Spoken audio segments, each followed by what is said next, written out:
I'm looking at this team's roster. Obviously, they're loaded at the cornerback spot.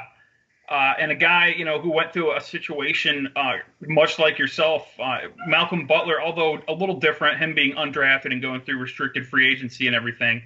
I know you probably get asked about it a lot, but what advice would you give Malcolm, and how do you kind of look at the situation and how he's handling it compared to the way you did?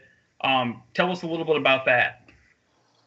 Yeah, man, he'll handle his situation however he needs it. I talked to him on Twitter. He don't need no advice, I guess, so he good.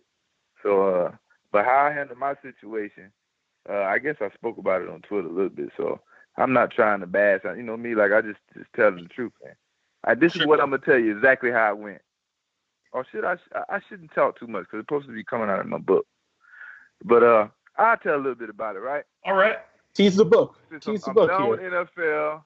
Everybody feel about me how they feel about me, whether they like me or not, whether they're going to try to blackball me from Hall of Fame. I got Hall of Fame better than a lot of Hall of Famers in the Hall of Fame, whatever. So this is just me, just telling how my situations went. For sure. So all right, I was holding out, right? Mm-hmm. I was holding out, and I was holding out. Then I got tired of it, right?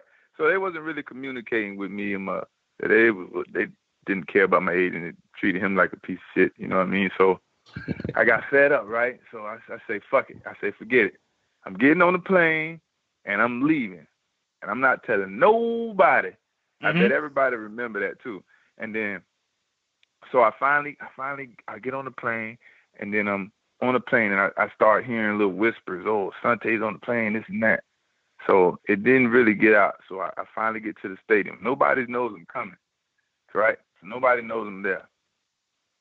So I walk through the door. First person I see is Tom. Tom's like, hey, buddy, how you doing? You know, blase, squaze. What's up, Tom? Second person is Coach Belichick. He's like, he was kind of surprised because I never told nobody I was coming. You know what I mean? So I'm like, look here. You know what I mean? He's like, you ready to run your conditioning test? I'm like, nah, man. We need to talk, you know what I'm saying? So I'm like, so he was respectful. We stepped in his office, and he gave me time to talk. And basically, I didn't even sit down. I was like, I was so frustrated and fed up, you know what I mean? And I knew my position at the time, you know what I mean? So I was kind of like, man, you know what, Coach? You know me, you know how he know about, the person I am, you know what I'm saying? So I was like, you know what? I'm gonna sign this franchise agreement. If you don't, I'm gonna sign this franchise agreement. But if you don't agree not to franchise me next time, I'm gonna screw this damn team up. So we need to figure this out. Because my franchise agreement is guaranteed. So I'm gonna get my guaranteed money, and I'm still gonna act ass on this team. So let's just figure this out so we both don't have to go through this. And he looked me in my eye, and he said, you know what? Go home, have your agent call me. I think it was like 2:30 or something. And from 2:30 to about 3 a.m. in the morning, we was just talking about a bunch of nothing for nothing. And then finally got it done after something else. Damn. So that's how it went down, man. Now, what's that something else that I feel like you just gave us you gave us almost the whole thing. What was that something else that you were talking about? I'm gonna give you the whole thing. I'm gonna give you this something else too. So me and Scott, and my agent on the phone working it out. They still not really want to give me, fairness of what I feel is fair. So 2:30 in the morning, we still arguing about some little fucking percentage or whatever the fuck it is.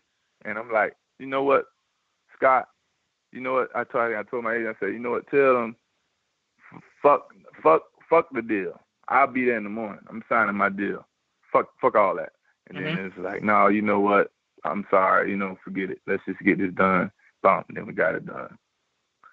So it was like, they drug it out. So we got it done. It's all good. It worked out pretty well for both sides, and of course 2008 comes around and Philadelphia puts out they put some commas on it, didn't they? Yeah, but it didn't have to work out like that. It didn't have to Right. work out good. No, for You sure. know what I'm saying? I wanted to be a Patriot. It didn't have to be, people. But that's how they run it. People run their organizations differently. So you only can respect what they do. So I mean, Asante, there's a lot of Patriots fans who, obviously were a little upset and this and that, but I think true Patriots fans kind of want to see we want to see our guys like you succeed and get that big check, whether if it's with New England or not. Yeah, man. Let me want to see you guys interrupt.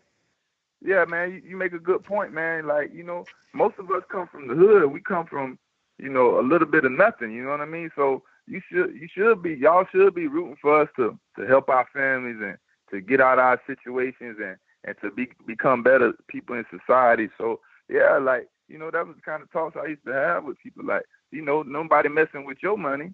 That's right. Why you messing with my money? Why my family got to suffer? You know what I'm saying? So, I appreciate that. Everybody should root for those guys to get what they deserve because, we work hard to try to make it out of our situation. So that's what it is.